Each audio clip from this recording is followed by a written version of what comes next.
Hello, कैसे हैं आप सभी। उम्मीद करते हैं आप सभी स्वस्थ और मस्त होंगे।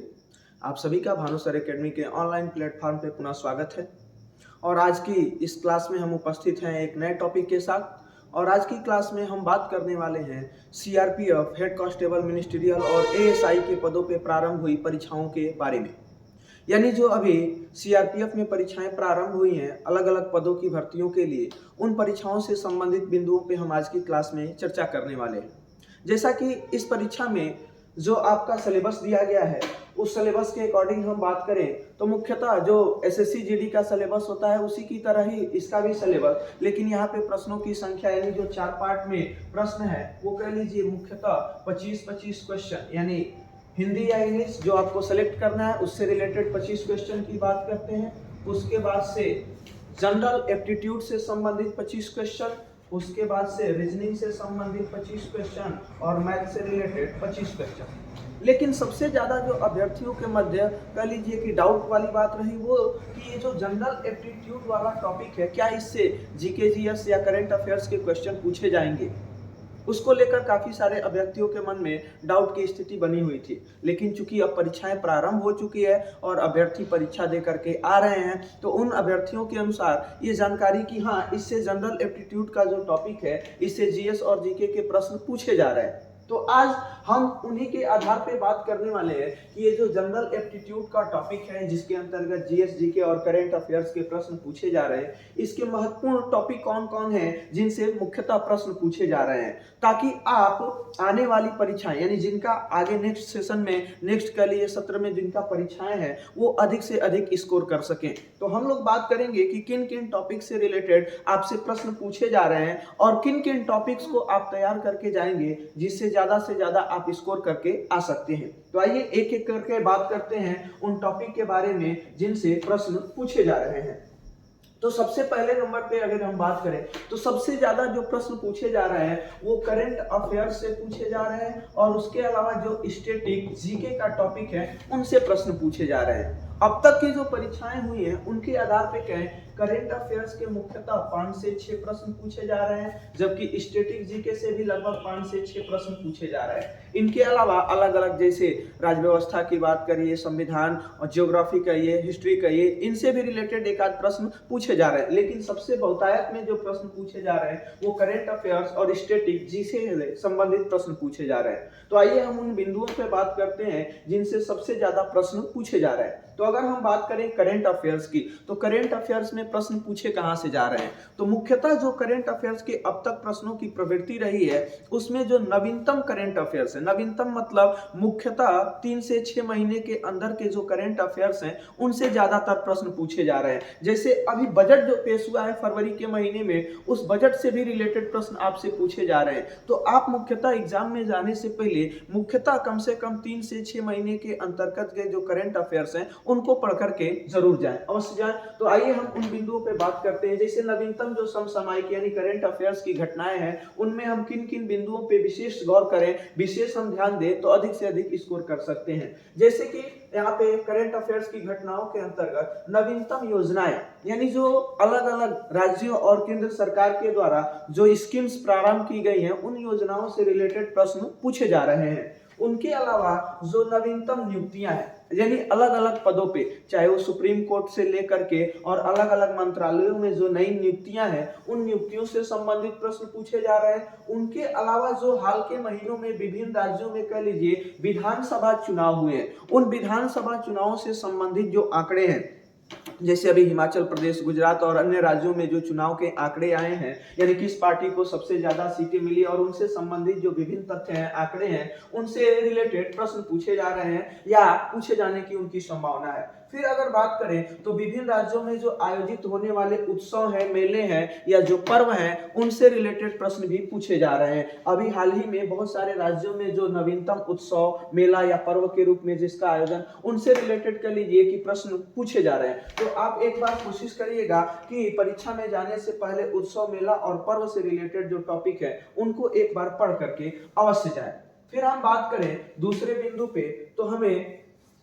विभिन्न राज्यों से संबंधित जो राज्यपाल और मुख्यमंत्री, तो जैसा कि हमने कहा कि अभी बजट से भी रिलेटेड प्रश्न पूछे गए, तो हो सकता है कि आने वाले शिफ्ट में अभी 13 अलग अलग राज्यों और केंद्र शासित प्रदेशों में राज्यपालों की नियुक्ति की गई, तो राज्यपालों और मुख्यमंत्रियों के टॉपिक को एक बार आप पढ़ के जाइए कि किस राज्य के मुख्यमंत्री और राज्यपाल कौन है, उनसे प्रश्न पूछे जाने की संभावना। उसके अलावा नवीनतम जो खेल आयोजन और उनके नतीजे हैं, इनको विशेष तौर से आप पढ़ करके जाइए एग्जाम देने से पहले। चले ना कि अब खेलों में क्या क्या हम पढ़ सकते हैं, तो खेलो इंडिया यूथ गेम जिसका अभी आयोजन हुआ उनके बारे में, उसके आंकड़े क्या रहे, नतीजे क्या रहे, उनके बारे में। उसके अलावा जो फीफा वर्ल्ड कप अभी जो समाप्त हुआ उनके आंकड़े, उसके अलावा अंडर 19 वुमेन जो वर्ल्ड कप है उनके बारे में एक बार देख करके जाइए। हॉकी वर्ल्ड कप अभी जो भारत में आयोजित हुआ उनसे संबंधित आंकड़े, और टेनिस में अगर बात करें तो जो अभी ऑस्ट्रेलियन ओपन ग्रैंड स्लैम हुआ है, इनसे संबंधित जो टॉपिक है उनको आप एक बार पढ़ करके अवश्य जाएं, इनसे रिलेटेड प्रश्न आपकी परीक्षा में पूछे जाएं।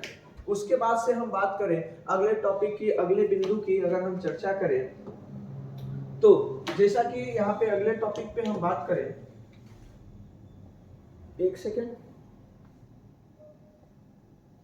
हाँ, जैसा कि अभी हमने कहा कि अभी बजट से रिलेटेड प्रश्न आपसे पूछे गए थे, तो बजट में हम बात करें तो जो नवीनतम योजनाएं बजट के अंतर्गत जो प्रस्तावित हैं, उन योजनाओं के बारे में कि वो योजनाएं किससे संबंधित है, किस क्षेत्र से संबंधित है, उनके बारे में पढ़ करके जाएं। उनके अलावा जो एयरपोर्ट्स हैं, यानी जो हवाई अड्डे हैं, जैसे अभी अरुणाचल प्रदेश में नए हवाई अड्डे की बात करें, गोवा में नए हवाई अड्डे की बात करें, तो ऐसे जो नवीनतम हवाई अड्डे हैं उनके बारे में एक बार गौर से पढ़ के। उसके अलावा इस बार आपको पता है कि भारत G20 की अध्यक्षता कर रहा है, तो G20 की जो अलग अलग स्थानों पे बैठकें होने वाली हैं, उन बैठकों से रिलेटेड आप एक बार पॉइंट को पढ़ के जाएं। विभिन्न राज्यों में जो G20 की अलग अलग बैठकें हो रही हैं उनसे संबंधित आंकड़े, और उनके अलावा सबसे खास तौर पे जो नवीनतम पुरस्कार हैं विभिन्न क्षेत्रों में, चाहे वो साहित्य के क्षेत्र में कहिए, खेल के क्षेत्र में कहिए, या अलग अलग क्षेत्रों में जो अभी पुरस्कार पिछले वर्ष या पिछले 5-6 महीने के अंतर्गत प्रदान किए गए हैं, उन पुरस्कारों के टॉपिक को एक बार आप पढ़ के जा सकते हैं, और इनसे प्रश्न पूछे भी जा रहे हैं और आगे की शिफ्ट में पूछे जाने की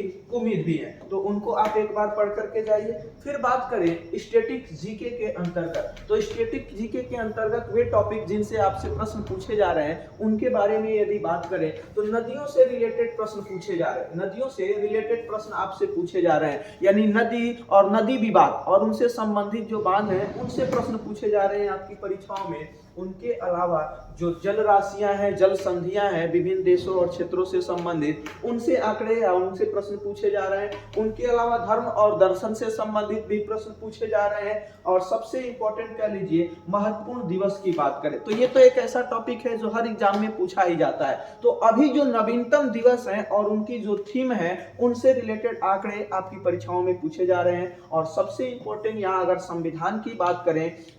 तो संविधान के टॉपिक में कुछ ना पढ़ें तो जो संविधान के भाग और उनसे संबंधित जो अनुच्छेद हैं उन अनुच्छेदों को एक बार आप जरूर पढ़ के जाएं। खास तौर से जो मौलिक अधिकार से संबंधित कह लीजिए अनुच्छेद हैं उनको बिल्कुल पढ़ करके जाइए, क्योंकि अभी इनसे रिलेटेड कई एग्जाम्स जो अभी यहाँ पे सीआरपीएफ का एग्जाम चल रहा है उसमें मौलिक अधिकार से संबंधित जैसे आर्टिकल 19 हो गया, 21 हो गया, इनसे संबंधित प्रश्न पूछे गए। तो एक बार जो मुख्य अनुच्छेद हैं उनके बारे में एक बार आप देख करके उनको पढ़ करके जाएं, और हो सकता है कि उनसे रिलेटेड आपसे एग्जाम में प्रश्न पूछ लिए जाएं। उसके बाद हम बात करें और अगले बिंदुओं की, तो 2011 की जनगणना पे आधारित प्रश्न भी पूछे जा रहे हैं, यानी जो 2011 की जनगणना है उनसे संबंधित आंकड़े साक्षरता से लेकर के और विभिन्न राज्यों और कह लीजिए उनसे संबंधित प्रश्न आपसे पूछे जा रहे हैं, तो जनगणना को एक बार बिल्कुल देख करके जाए। उसके अलावा जो राष्ट्रीय उद्यान है वो पूछे जा रहे हैं, राष्ट्रीय उद्यान और जो अभ्यारण्य है उनसे प्रश्न पूछे जा रहे हैं। उनके अलावा सुप्रीम कोर्ट और संसद से संबंधित भी प्रश्न पूछे जा रहे हैं, तो एक बार एग्जाम देने से पहले सुप्रीम कोर्ट और संसद के बारे में अवश्य पढ़ करके जाएं, उनके बारे में जानकारी रखें। लोक नृत्य और नृत्य यानी विभिन्न राज्यों से संबंधित जो लोक नृत्य हैं उन लोक नृत्यों से भी प्रश्न पूछे जा रहे हैं, तो उनको भी एक बार आप पढ़ के जाएं। वाद्य यंत्र और संगीत घराने, अभी लखनऊ घराने से संबंधित प्रश्न पूछा गया था, तो जो वाद्य यंत्र हैं और कह लिए देश के विभिन्न हिस्सों में स्थित जो संगीत के घराने हैं उन घरानों के बारे में पढ़ करके जाइए। विभिन्न खेलों से संबंधित चर्चित खिलाड़ी, अभी सानिया मिर्जा से रिलेटेड प्रश्न पूछा गया था, तो जो विभिन्न खेलों के प्रसिद्ध या जो वर्तमान में चर्चित कुछ खिलाड़ी हैं, उन खिलाड़ियों के बारे में जानकारी रखिए कि वो खिलाड़ी किस खेल से संबंधित हैं। उसके अलावा आरबीआई और बैंकिंग सेक्टर से भी प्रश्न पूछे जा रहे हैं। अभी आरबीआई की स्थापना किस कमीशन के द्वारा, किस कमीशन की सिफारिश पे हुई, तो आरबीआई और बैंकिंग सेक्टर से जुड़े हुए पॉइंट को एक बार पढ़ के जाएं, इनसे भी रिलेटेड प्रश्न आपसे पूछे जा रहे हैं। फिर हम बात करें आगे के टॉपिक पे, तो प्रमुख आंदोलन यानी मुख्यतः आधुनिक इतिहास के अंतर्गत जो प्रमुख आंदोलन है, उन आंदोलनों के बारे में एक बार आप पढ़ के जाइए। प्रमुख युद्ध, जैसे अभी खानवा के युद्ध के बारे में आपसे पूछा था, तो मध्यकाल यानी दिल्ली सल्तनत से लेकर के मुगल काल के अंतर्गत जो भी प्रमुख युद्ध हुए मुगल काल में अधिकतर, उन युद्धों के बारे में आप एक बार पढ़ के जाएं। सिंधु घाटी सभ्यता के स्थल पूछे जा रहे हैं आपसे, यानी किन राज्यों में या किन स्थलों पे कौन सा सिंधु घाटी सभ्यता का स्थल स्थित है, उनसे संबंधित प्रश्न आपसे पूछे जा रहे हैं। उनके अलावा एक बार जो प्रमुख राजवंश है, जैसे कह लिए मौर्य वंश की बात कर लिए, गुप्त वंश की बात करिए, प्राचीन इतिहास से रिलेटेड उन सभी वंशों और उनके संस्थापकों से संबंधित प्रश्न। उनके अलावा गवर्नर जनरल और वायसराय, अभी लॉर्ड मेयो से संबंधित प्रश्न पूछा गया था, तो जो गवर्नर जनरल है, वायसराय हैं, उन टॉपिक से भी आपसे प्रश्न पूछे जा रहे हैं। उनके अलावा दिल्ली सल्तनत के वंश, यानी दिल्ली सल्तनत पे शासन करने वाले वंश, चाहे गुलाम वंश हो, खिलजी वंश हो, तुगलक वंश हो या लोधी वंश हो, उनसे संबंधित प्रश्न भी आपसे पूछे जा रहे हैं, तो उनको भी आप एक बार देख करके जाइए। और मुगल काल के जो शासक हैं, उन शासकों से संबंधित, जैसे बाबर हो गए, अकबर हो गए, औरंगजेब हो गए, शाहजहां हो गए, इनसे संबंधित पॉइंट्स को आप एक बार पढ़ के जाइए। तो ये कुछ ऐसे टॉपिक हैं जिनसे आपकी परीक्षाओं में, यानी जो सीआरपीएफ, हेड कांस्टेबल, मिनिस्ट्रियल और एएसआई की परीक्षा है, उसमें प्रश्न पूछे जा रहे हैं। तो जो ये डाउट था व्यक्तियों के मन में कि क्या जीएस और जीके से प्रश्न पूछे जा रहे हैं, तो बिल्कुल प्रश्न पूछे जा रहे हैं। और आप आने वाली जिनकी परीक्षाएं हैं या जिनकी परीक्षाएं अभी नहीं हुई हैं, वो ज्यादा से ज्यादा अगर कुछ ना पढ़ पाए तो इन टॉपिक्स को तो एक बार आप जरूर पढ़ करके जाएं, और ज्यादा से ज्यादा प्रश्न आपको इन सभी टॉपिक से मिल जाएंगे आपके एग्जाम में। तो ये वीडियो आपको कैसा लगा हमें बताइएगा, और फिर मिलते हैं अगली वीडियो में। और आप इन टॉपिक्स को तैयार करके ही एग्जाम में जाइएगा, क्योंकि इनसे संबंधित प्रश्न आपसे बिल्कुल पूछे जा रहे हैं अभी जो परीक्षाएं चल रही हैं उनके बारे में। फिर मिलते हैं अगली वीडियो में। धन्यवाद।